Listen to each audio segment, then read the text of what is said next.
Hi, this is Andy McCall and welcome to the ICDL Module 2 Computer Essentials second video. This video will be continuing the first one where we'll be going through additional Windows features. We'll also be looking at the internet and we'll be covering areas of health and safety when using ICT devices. So what we covered previously was we looked at a generalization of ICT concepts, hardware, peripherals, data storage. We also looked at navigating around Microsoft Windows. We looked at the File Explorer and we looked at areas of opening and saving files using Microsoft Word. What we're going to do now is we're going to carry on, and first thing we're going to be looking at is applications in Microsoft Windows 10.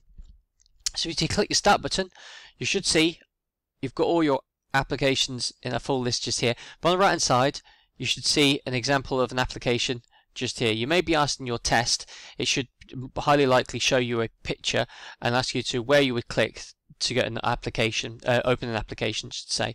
So you see an application, Office application Outlook 2016. You could click that if it was asking you in your test to do that one there too. Another strong point with Microsoft Windows is you may find that some files don't work correctly. Now, I haven't really got an example unless we're in a live situation and causing it, but you may find that you're working on a Word document, or if you're in another application, you might see that it says file is not responding correctly. So let's just also use an example. The calculator, for example, isn't working correctly. It's a point. What we can do is we can hold Control, Alt and Delete on our keyboard. That may come up in your tests. Now, to get to the Task Manager, it's Control, Alt, Delete. Remember, Control, Alt, Delete will open the option to go to your Task Manager. And then from here, you'll see applications that are running at the current moment. Now it's say in brackets just here, not responding. In your test you may be given a scenario where it'll ask you to end the task that is not responding. So you'll see that I've selected Microsoft Word 32-bit just there, and then I can press end task. And there it is, it's gone for us. And that will immediately close. Even if it's running in the background, it will go. So keep an eye on that in your test. You may find that does prop up how to close unresponsive programs. So the first point is Control Alt Delete is to open the ability to get to the Task Manager. So Control Alt Delete, and then you've got the Task Manager just here too. We'll have seen in our first video some of the files and folders that we've been navigating around, but not knowing what their intentional purposes are. So you'll see here we've got 6 icons, and in your test you may be asked to identify which one is which. So this is particularly the most common ones that you might actually find, just to keep aware of. So I'm just going to drag the ones that are specific. So we know that we've used an example earlier. So we do a normal notepad file. It is just a text file just there, and we went through a zipped file, so it will always be the file extension as .zip. Then it comes to the ones in the middle are a bit more particular. So you'll see these 3 just here. These icons are identifying a application for Microsoft Office. You've got the A, the P, 2 P's there. This P here is Microsoft Publisher, which the file extension is .pub. And we've also got this one here. Now this is .mpp. What it goes for is it's Microsoft Project.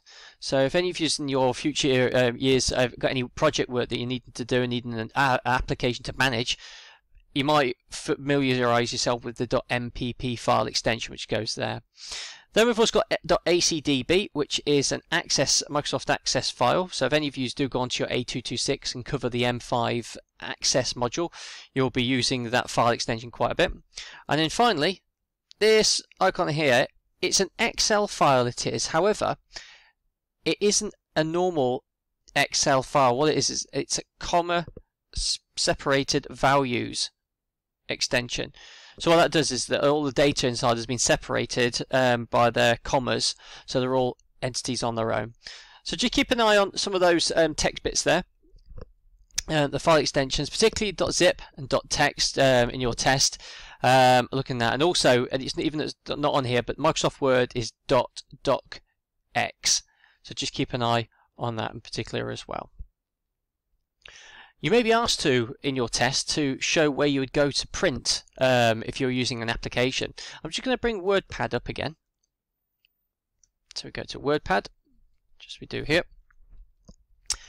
And then we've got our normal layout. We've got our ribbon, for example. I could just put first document, put some content in there. We go to File, and we go to Print. Oh, if we cancel that to get a bit more quicker. File, and then we go to Print. You'll see you've got a few options just here. You've got Print Preview, got a Quick Print, and Print. If we click Print, it should give us our printer that we want to use. May in your test ask you to select the specific printer that you want the document to go to, or how many pages, and what we'd want them to do, number of copies as well. Just another thing to keep in mind. If we wanted to take a screenshot, for example, of our active desktop, so what I mean by the active desktop, everything that's on the screen at the moment, what we can do is use a specific key on the keyboard to do that. So you'll see we've got the desktop just here, we've got our icons, we've also got the Windows Explorer currently available to us. On your keyboard you should see a key, probably at the top right of your keys, it's called Print Screen. It might be merged in with a word called System Request as well. But what you can do is if you press that button and then you went back to your application, so we're using WordPad, and we press Paste, it's taking what is the equivalent of us taking a picture of the desktop and putting it into our document just here. However, if we wanted to just do a screenshot of just the application we are using, we can go back, we can select the application, so this application just here, it's a File Explorer. We can hold down Alt this time and then Print Screen, and if we go back and let's paste, you'll see we've got just a screenshot of the application. Keep in mind the Print Screen option, it will highly likely come into your test where you should do that. It may ask you, please select which key would be to take a screenshot, and it'd be that one. And if it also asks you where to do a screenshot of just the active application you're using, it's the Alt button plus the Print Screen too. So just going to close this down. Just want to also point out another thing with applications.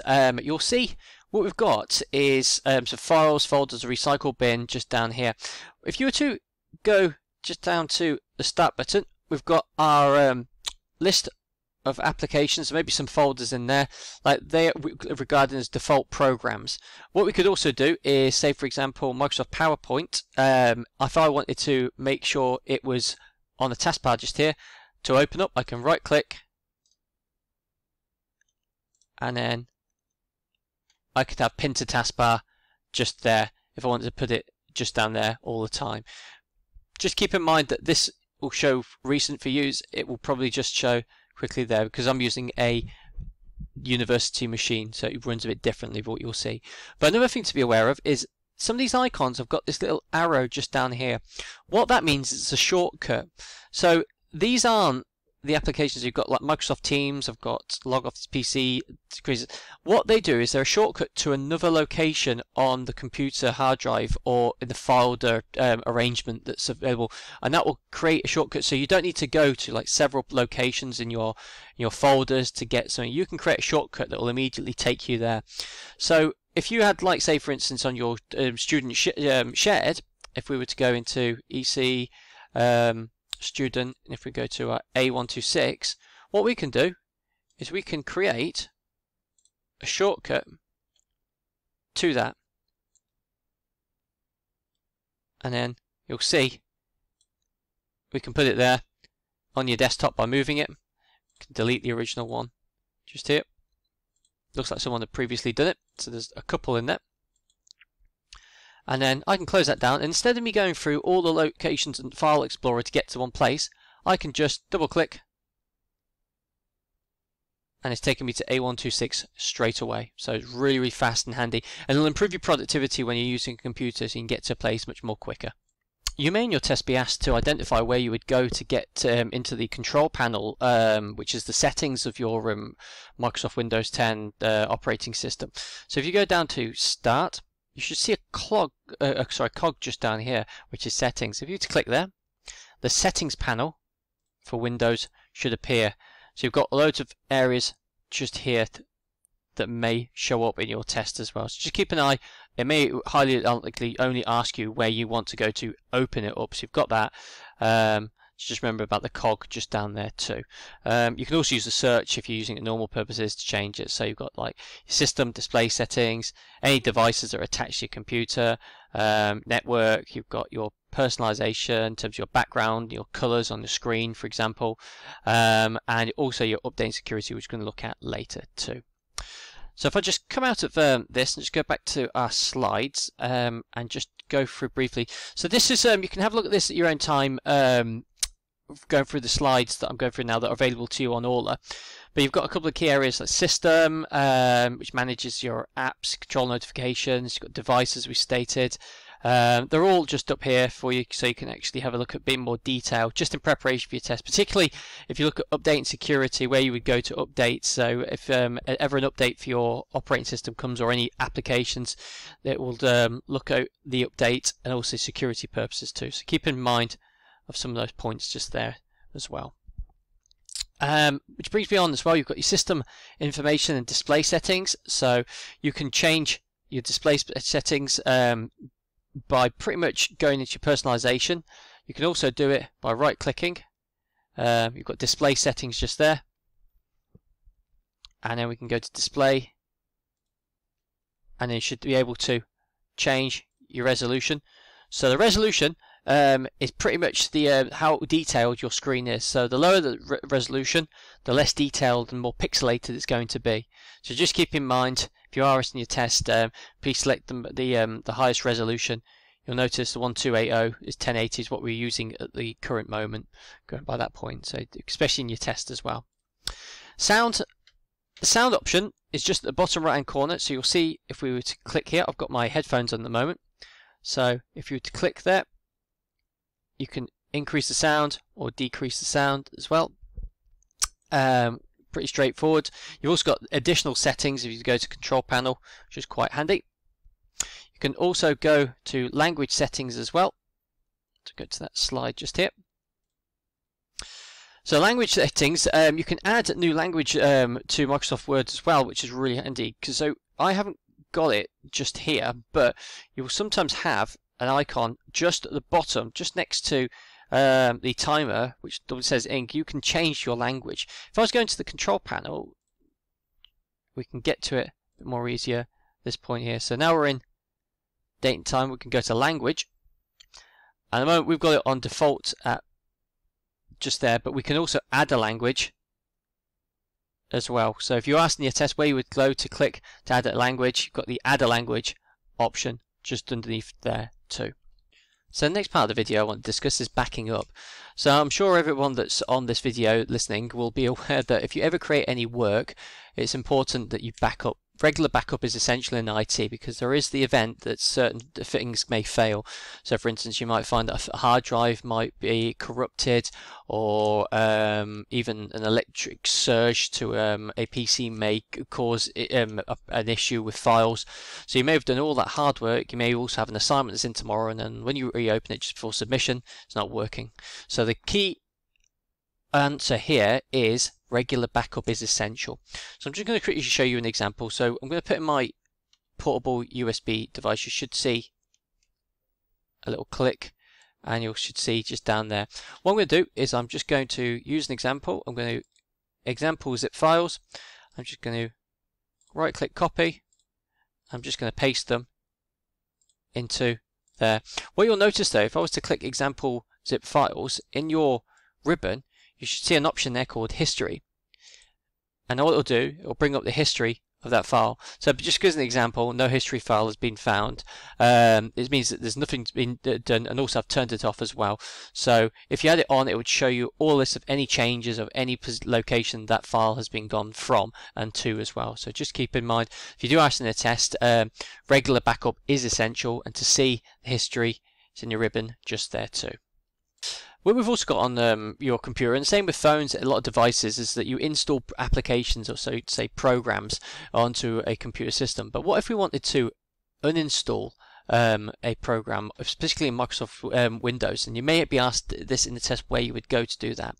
So if we go back into our control panel in settings, just here, you should see the option apps just there. If we left click here, what it will show, it shows a list of all the applications that we've installed onto our computer in Windows 10.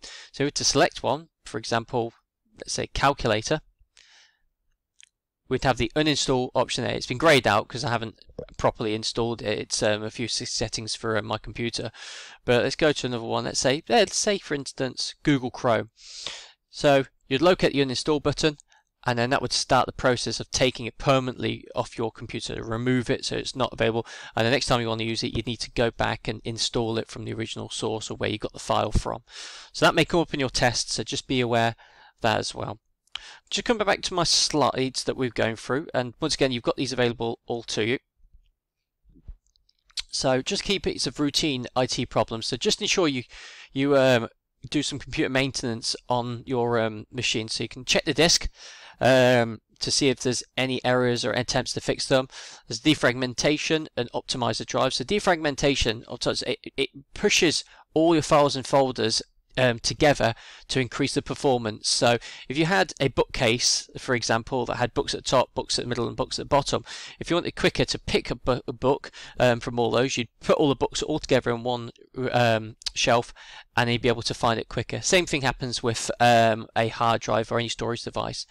And you've also got a disk cleanup, which gets rid of unnecessary files that you can use to close up storage space. To get to these areas, these computer maintenance, what you do is you go into your File Explorer, and if you see the hard drive just there, if you right click and press your properties, you should have your tools for error checking, and you also got your optimize and defragment the drive too.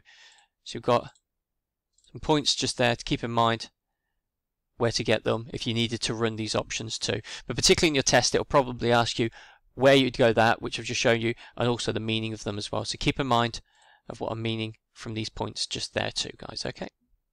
So I'm going to show you the next slides because I haven't got a printer connected to my computer. So I'm just going to show you an example of what it's meaning.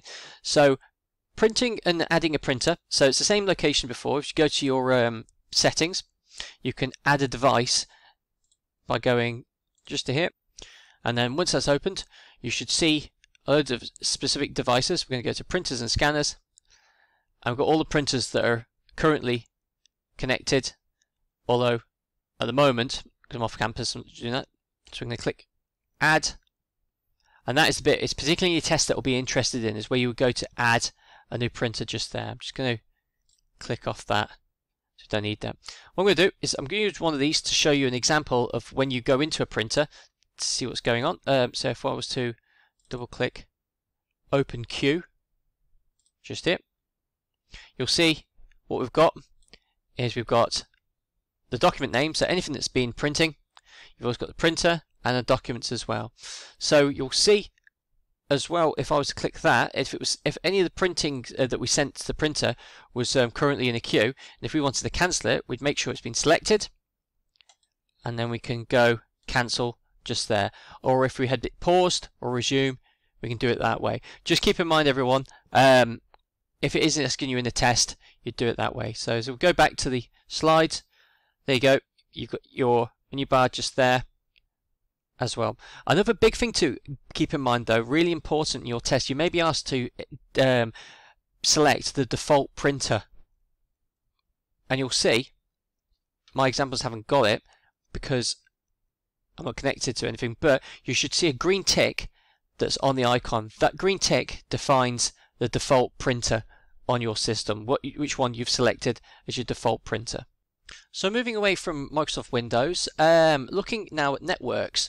So a network is two or more ICD devices that are connected to each other. So if you've been on campus or if you've been in an office, you'll see that there is more than one computer that are interlinked next to each other. So in a home and an office network, it's often referred to as a local area network, which is abbreviated to LAN.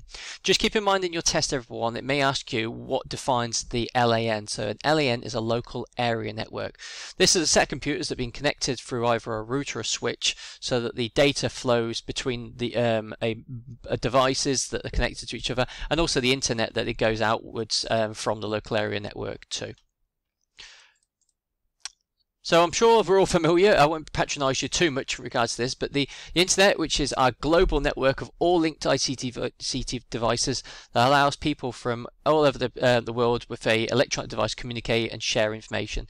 The internet does work the same way as LAN, but it works on a much larger scale. So local area networks can discuss with other local area networks, or if a device is in a separate entity on its own too. So just a couple of things to keep in mind, particularly in your tests if it's asking you to define or abbreviate what it means.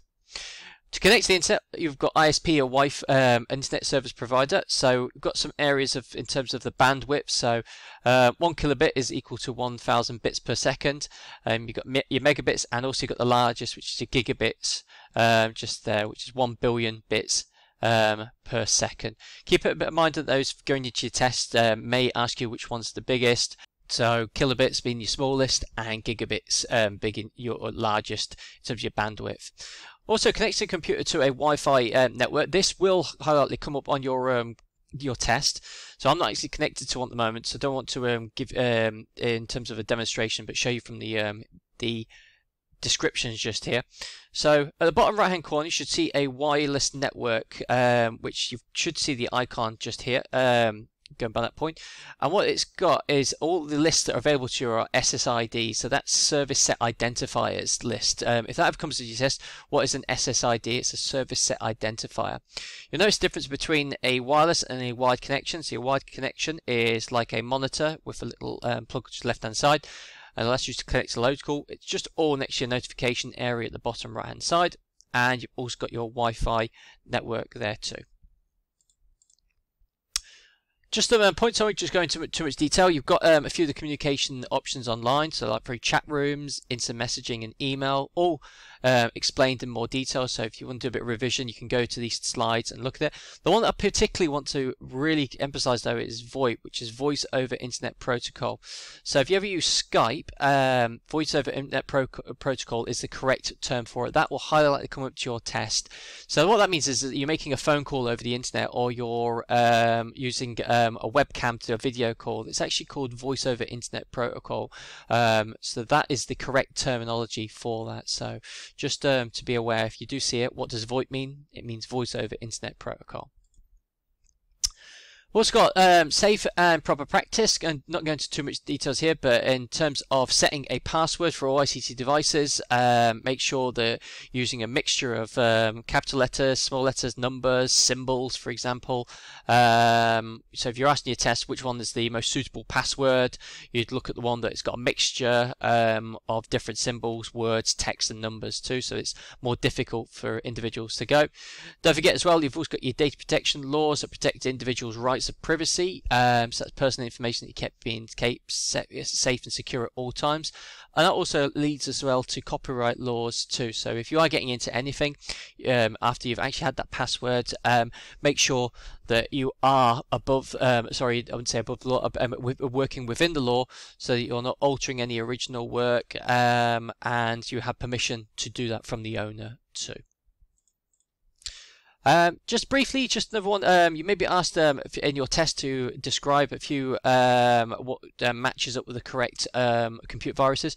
The 4 big ones in the syllabus are the adware, so that's the type of software that always pops up annoyingly after you've went to a website. Spyware, which is a virus that will sit on your computer, hides away, but it's collecting personal information. So, for instance, your most recent websites and what you like, things, and distributing it back to another individual. Computer worms, a software that damages files on your computer, but it's travelled via email. So if you open an email that's got a worm, it's going to go into your computer, damage files and folders, but it could be copied onto another email and sent by there. So it's like chain mail. And then finally, a Trojan. A Trojan is a really important one because it looks like a normal application or a normal file, but it's actually misleading, and when opened it could be harmless. It could attack documents, images, spreadsheets, Word, any documents or files that you've got on a computer. So really important.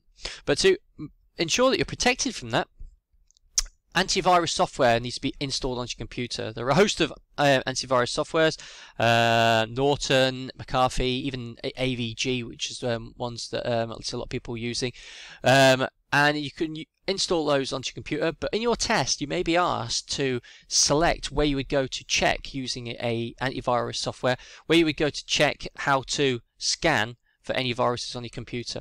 So the example here with Windows Defender, you would just click the Scan Now button just there, and it would go and do a check on your computer hard drive or any peripherals, anything that's attached to it, to see if there is any viruses. And if there is, it would come up and it would prompt that there needs to be action taken for there too. Another really strong tool using computers, particularly Windows 10, is the built-in firewall.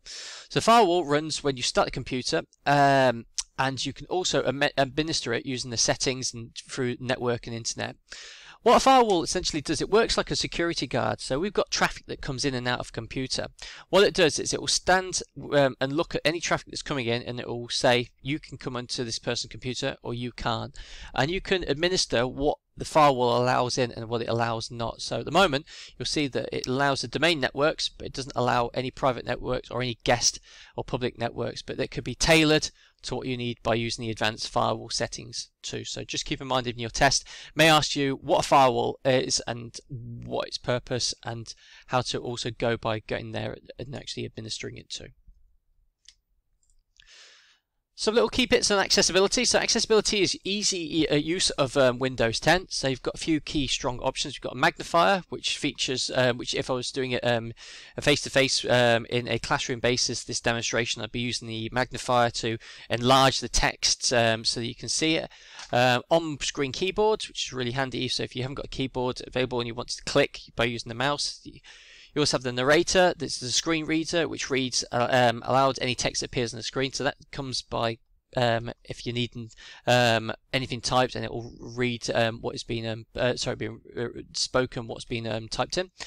You've got the high contrast and also closing captions as well, particularly for audio text. So individuals that have difficulty hearing, subtitles, and movies played, they'll provide subtitles for that point too.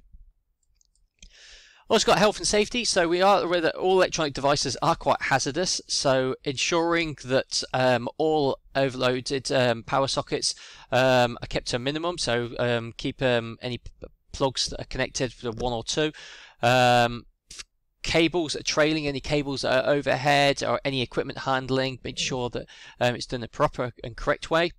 But also with ICT, keep in mind, particularly in your test, that you may also be asked about breathing problems and ventilation. So ICT devices should always be kept in a cool location so that the system doesn't overheat, which if it does overheat, it may cause issues like fire hazards, and also distribute out some unhealthy fumes as well. So some of these things to keep in mind in your test, some of the questions that may come up, just that you're aware that you know the correct answers. But just going back through these slides, you've still got them available to you on Aula too. So in your test, it may ask you some particular questions about your workspace environment when using ICT devices. So just ensure that you obviously regularly take breaks for your computer. It's recommended that 1 or 2 minutes every hour. Obviously looking away from the screen regularly, remember to blink often. Just 4 things, particularly as well, do not sit with a poor posture. That may come up in your test. So obviously your correct posture and your length distance between 50 centimeters and 80 centimeters between yourself and the computer monitor. Keep an eye on some of those things that may come up in your test, particularly the distance between yourself and the monitor, between 50 and 80 centimeters. And then finally, we've got the green computing, which is the name given. So we want to make sure that we keep in green when we're using ICT devices. Quite difficult because we have computer servers that are running all the time. Pretty much any ideas? The main thing, if looking at it from the test point of view, if you are asked what would be best things to ensure that we're being quite green with computer, is place the computer on standby mode when you're not using it, because it uses less power. But also just turning the computer off completely after a period period of inactivity. If it's not a network computer and you don't need to access to it from a different location, there's no need for it to be on. But you can also change some of the settings to go into sleep mode by going to your settings, and you can also go to the category power and sleep, and that'll allow you to change the timings of when, if it's not been used for a while, you could go and put the computer to sleep, say after about 10 minutes or 20 minutes, depending on what your preferences are. And that finishes this video. So that's the end of the Computer Essentials syllabus going through. Thanks very much.